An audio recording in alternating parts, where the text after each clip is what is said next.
Why would a co-parent suggest using a parenting app? It's a good question. I will start out my answer by acknowledging that reasonable minds can differ on the merits of a parenting app, also known as a co-parenting app.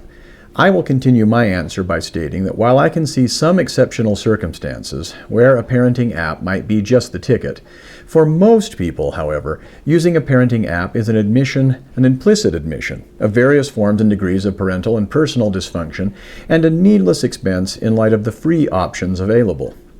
Before we go any further, we first need to know what the definition of what a parenting app is.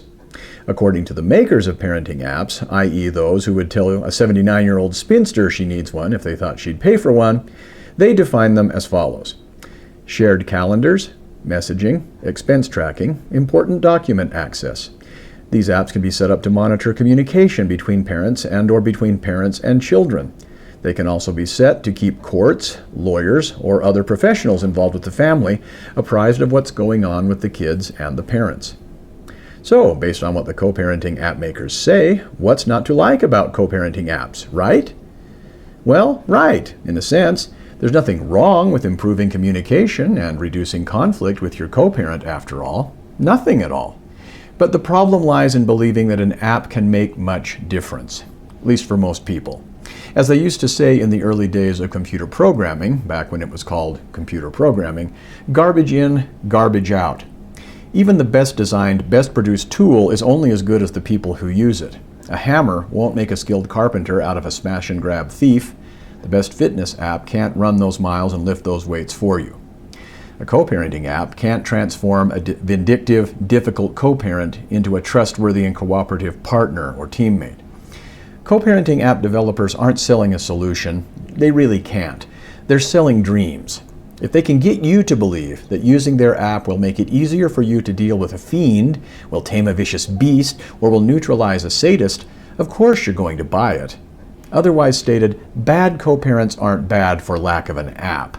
There are rare circumstances where a co-parenting app may be useful for a co-parent who isn't evil but just inept.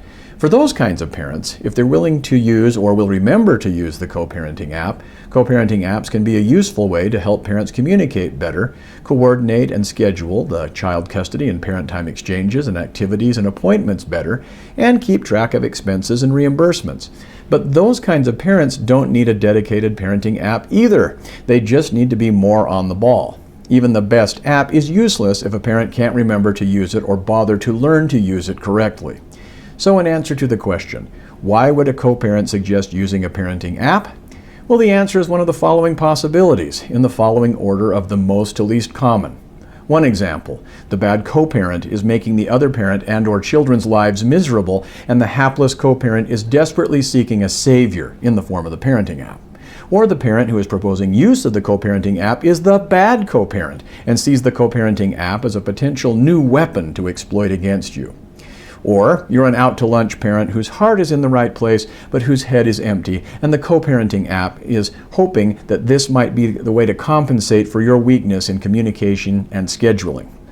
For normal people, they can do what co-parenting apps can do without having to incur the costs of and to learn how to use yet another app. To wit, we already have numerous ways to communicate: phone, video chat, email, text messaging. In fairness, some co-parenting apps have what are known as tone meters that will make your first draft of a message you've written for a co-parent and point out where your message might be needlessly hostile or prone to misinterpretation, and then suggest revisions to correct these errors. But this technology already exists in many email and text messaging apps already, without having to pay an additional fee for them. Besides, if you need a machine to tell you the difference between a courteous and a rude tone, you probably don't care, and cannot be made to care, about being courteous in the first place. Need to coordinate child health care appointments and athletic events and school plays and family Christmas parties? Well, then create just a shared Google Calendar. It's free. Need to document child health care, educational, athletic, club, and other expenses that the other parent needs to reimburse you for? Snap a picture of the bill and the receipt with your smartphone, then email or text message those documents to the other parent, along with the request for reimbursement. Do you need to be reimbursed? Do you need to pay a reimbursement? Well, get a Venmo account. It's free too.